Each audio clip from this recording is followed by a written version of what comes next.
Hello everyone, welcome to my YouTube channel study M K में आपका स्वागत है। आज के इस वीडियो में हम डिस्कस करने वाले हैं mock test for account assistant exam के लिए, जिसमें हमने इंक्लूड किया है accountancy and book keeping topic. इससे पहले हमने mock test accountancy and book keeping का पार्ट 1 कंप्लीट करके रखा है। तो ये है अकाउंटेंसी एंड बुक कीपिंग का पार्ट 2। ये पार्ट 2 जो है आपके लिए बहुत ही ज़्यादा इंपॉर्टेंट होने वाला है, क्योंकि इसमें हमने बहुत ही ज़्यादा इंपॉर्टेंट क्वेश्चन इंक्लूड किए हैं जो कि हर एग्ज़ाम में बार बार पूछे जाते हैं। तो ये आने वाले एग्ज़ाम में भी इनके पूछे जाने की जो पॉसिबिलिटी है वो बहुत ही हाई है। तो आप इन क्वेश्चंस को अच्छे से डिस्कस करिएगा।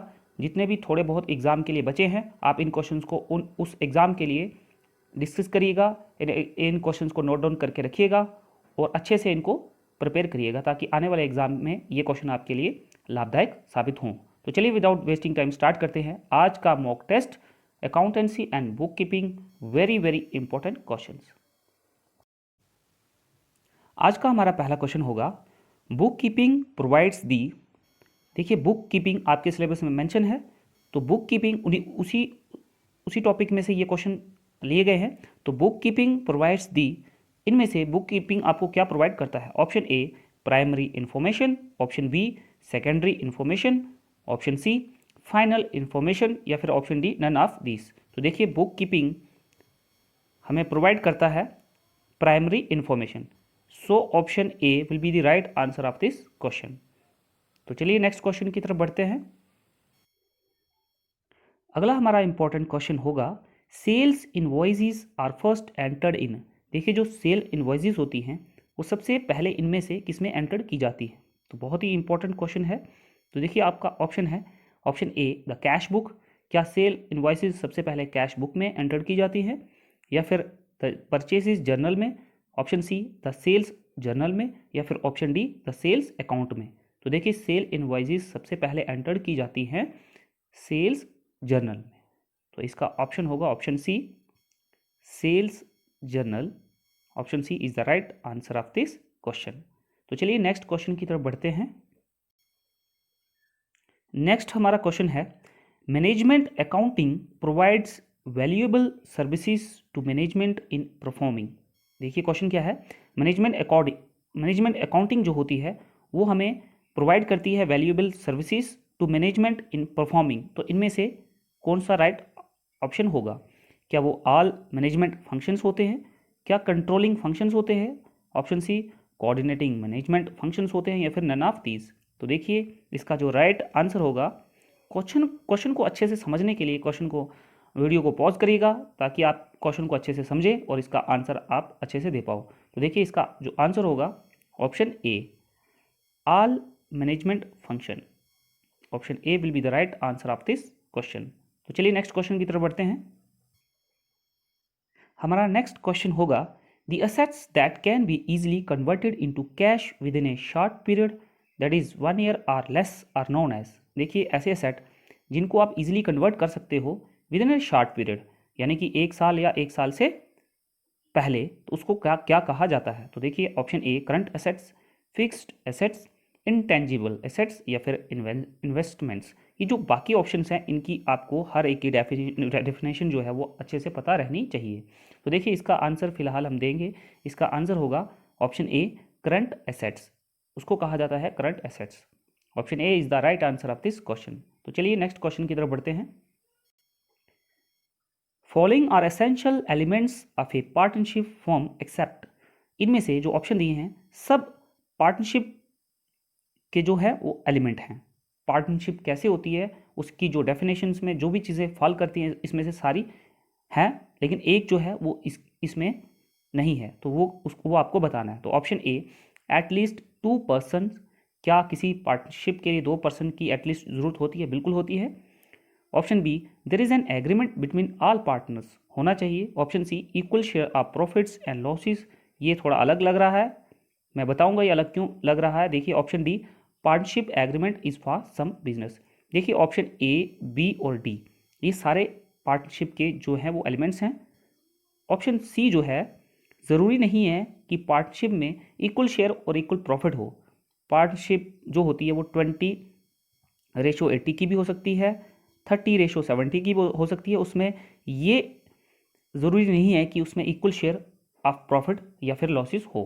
तो इसलिए ऑप्शन सी जो है इसका राइट आंसर होगा। Very important question. तो चलिए नेक्स्ट क्वेश्चन की तरफ बढ़ते हैं।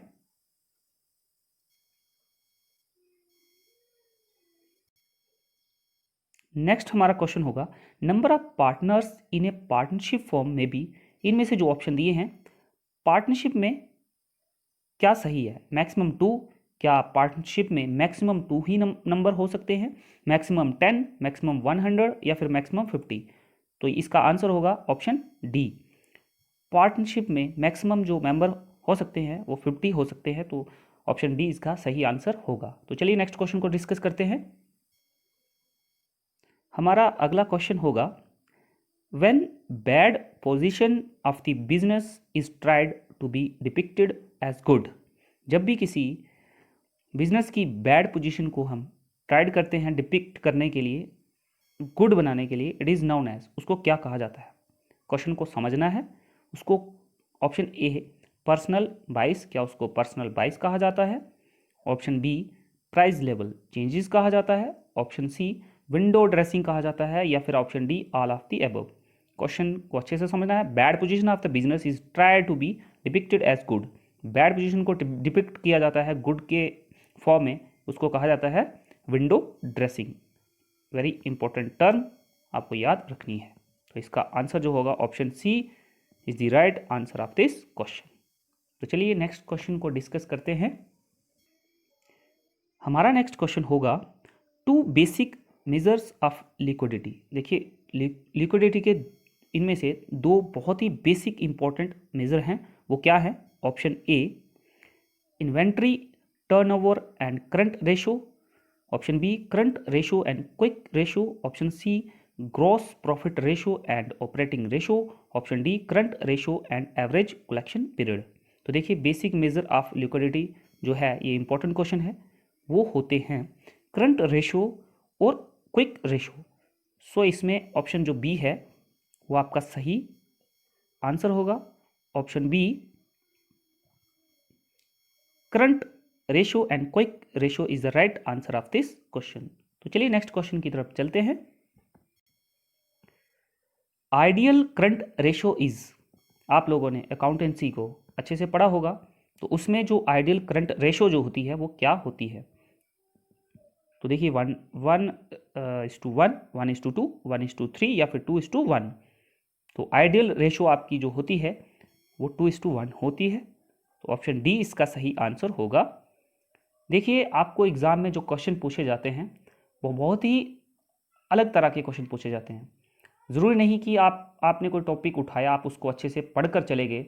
कई बार अगर आप लोग एक्सपीरियंस्ड हैं, आपने एग्ज़ाम पहले दे रखे हैं, अगर आप कॉम्पिटिटिव एग्ज़ाम में बैठे हैं, उसको एक्सपीरियंस कर चुके हैं, तो आपने ज़रूर देखा होगा कि आप तैयारी करके तो जाते हैं, लेकिन एग्ज़ाम में जो क्वेश्चन आते हैं वो बिल्कुल अलग तरह के आ जाते हैं, जो आपने एक्सपेक्ट नहीं किए होते हैं, अनएक्सपेक्टेड क्वेश्चन आ जाते हैं।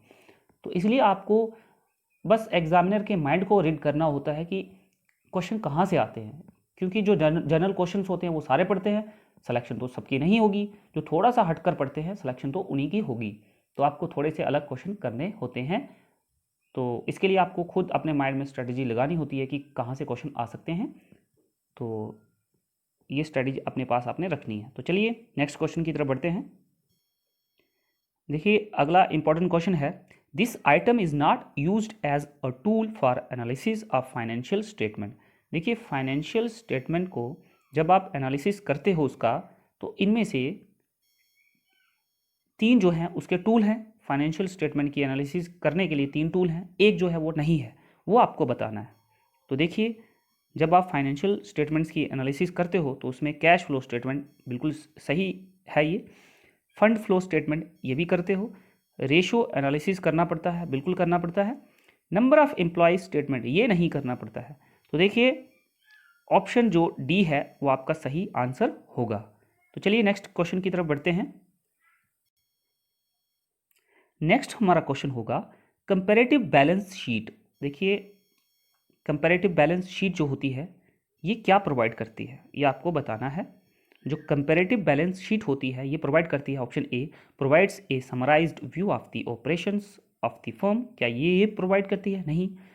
Option B present the financial position of the firm, नहीं। Option C presents the change in various items of balance sheet, या फिर none of this.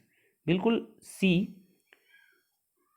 Comparative balance sheet provide करती है, ये प्रेजेंट करती है change in various items of balance sheet. Balance sheet में जो वेरियस आइटम जो होती हैं उसमें क्या चेंजेस आती हैं, यही प्रेजेंट करती है comparative balance sheet. So option C is the right answer of this question. तो चलिए नेक्स्ट क्वेश्चन की तरफ बढ़ते हैं। देखिए जो क्वेश्चन है ये बहुत ही डीप स्टडी करके इंपॉर्टेंट क्वेश्चन इस वीडियो में इंक्लूड किए जाते हैं, तो आप वीडियो को पूरा देखिए ताकि क्वेश्चन के ऊपर आपकी जो ग्रिप है वो अच्छी सी बन पाए, पकड़ बन पाए और आप अच्छे से क्वेश्चन को समझ पाएँ, एनालिसिस कर पाएँ। तो इसके लिए आप एटलीस्ट वीडियो को पूरा देखें। अगर आप वीडियो को आधे से ही स्किप कर लेते हो, ना तो आपको पूरा नॉलेज मिलेगा, ना तो आपको क्वेश्चन की क्वालिटी पता चलेगी। तो इसलिए आपको वीडियो को पूरा देखें और पूरे क्वेश्चंस को डिस्कस करें, क्योंकि आपके लिए अभी एक एक मिनट बहुत ही इंपॉर्टेंट है। इसलिए मैं बहुत ही ज़्यादा स्पीड में बोल रहा हूँ और एक क्वेश्चन के ऊपर ज़्यादा टाइम नहीं वेस्ट कर रहा हूँ। तो चलिए नेक्स्ट क्वेश्चन की तरफ बढ़ते हैं। नेक्स्ट हमारा क्वेश्चन होगा, फुल फॉर्म रिलेटेड क्वेश्चन है IASB, बहुत ही इंपॉर्टेंट एब्रीविएशन है ये। IASB की जो एब्रीविएशन है वो क्या है, इसकी फुल फॉर्म क्या है?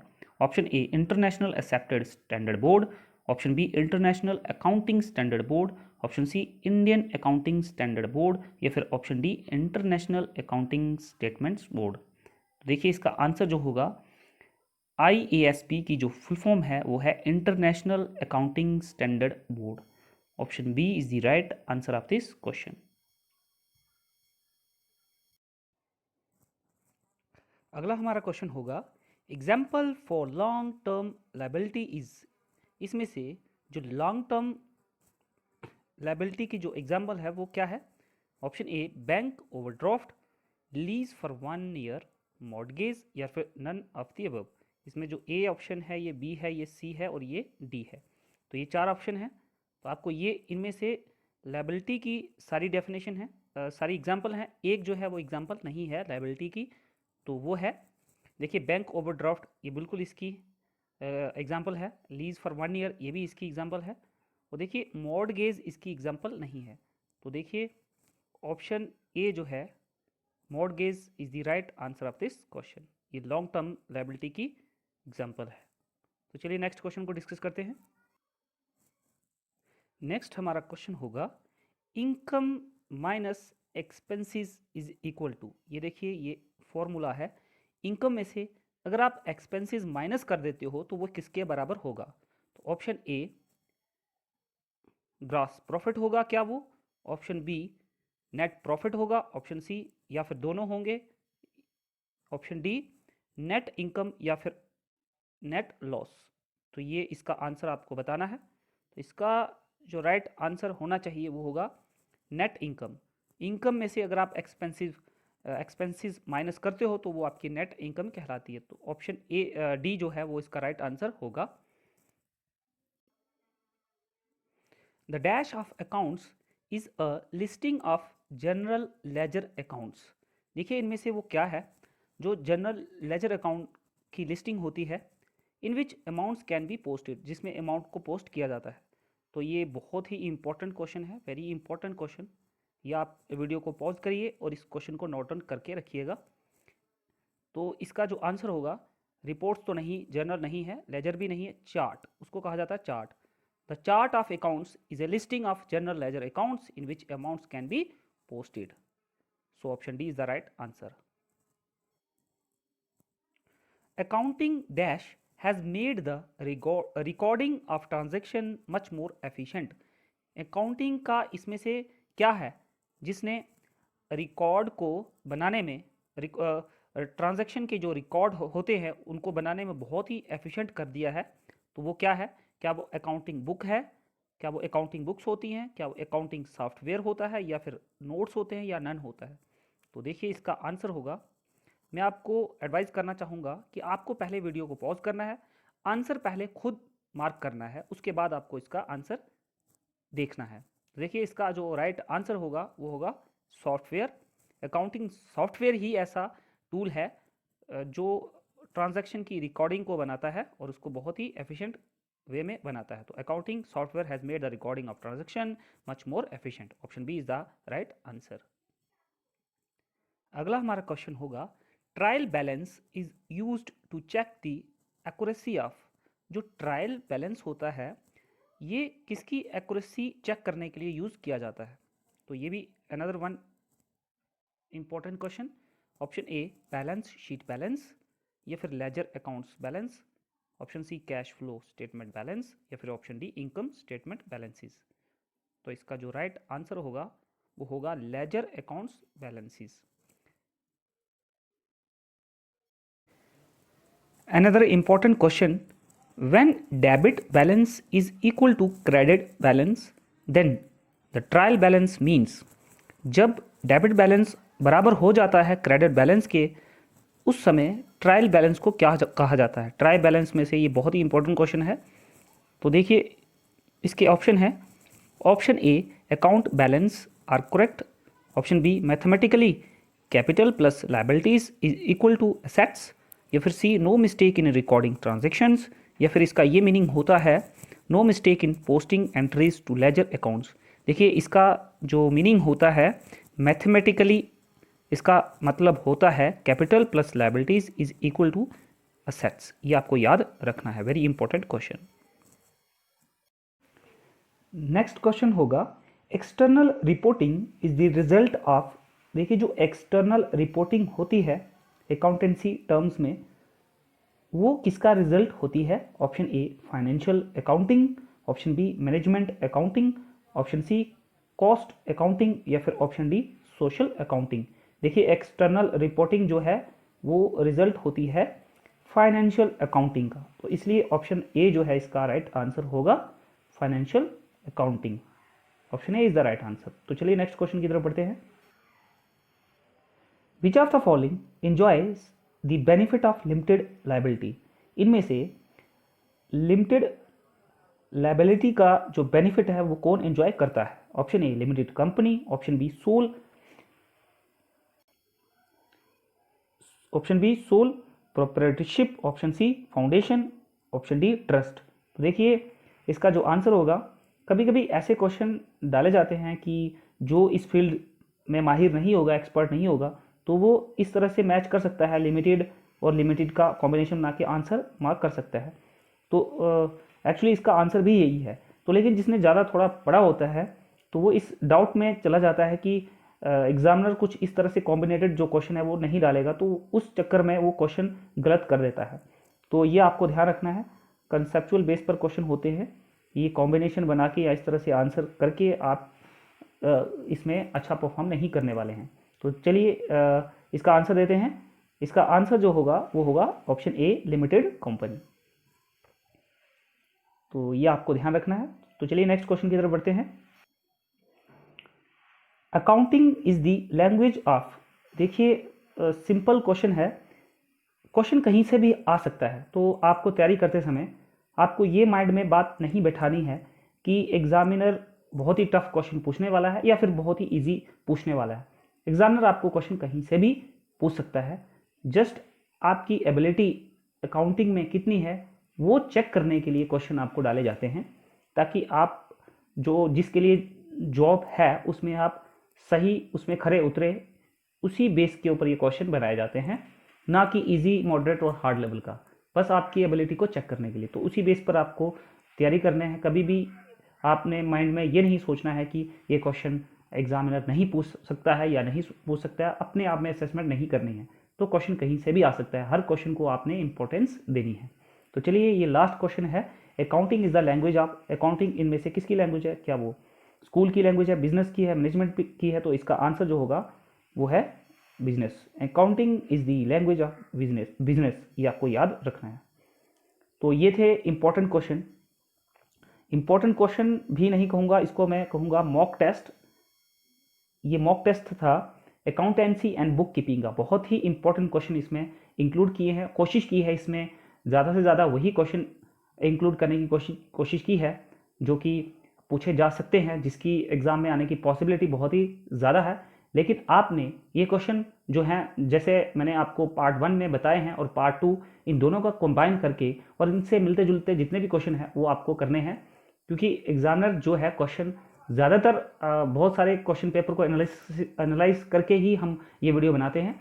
तो उसमें ये इसका निष्कर्ष निकला है कि ये जो क्वेश्चन है यही इसके इर्द गिर्द जो क्वेश्चन है और ये क्वेश्चन ही बार बार पूछे जाते हैं और इनके आने की जो पॉसिबिलिटी है वो बहुत ज़्यादा है। तो आई होप ये वीडियो आपके लिए बहुत ही लाभदायक साबित होगा, बहुत ही इंपॉर्टेंट होगा आपके लिए। अगर आप चाहते हैं ये वीडियो आपके लिए अच्छा है तो आप कमेंट कर सकते हैं। अगर आप चाहते हैं और वीडियो आप तक पहुँचे विदिन आपकी एग्ज़ाम की डेट से, तो उसके लिए आप कमेंट बॉक्स में जाकर डिमांड कर सकते हो। तो ऑन डिमांड बेसिस आपके लिए बहुत सारे क्वेश्चन जो हैं हम वीडियो में इंक्लूड करेंगे और आप तक ये वीडियो पहुंचाएंगे। तो इसके लिए चैनल को सब्सक्राइब करना होगा और साथ में लगे बेल आइकन को जरूर प्रेस करना होगा ताकि हर नोटिफिकेशन आप तक पहुंचे। वीडियो को लाइक और शेयर करना मत भूलिएगा। Thanks for watching.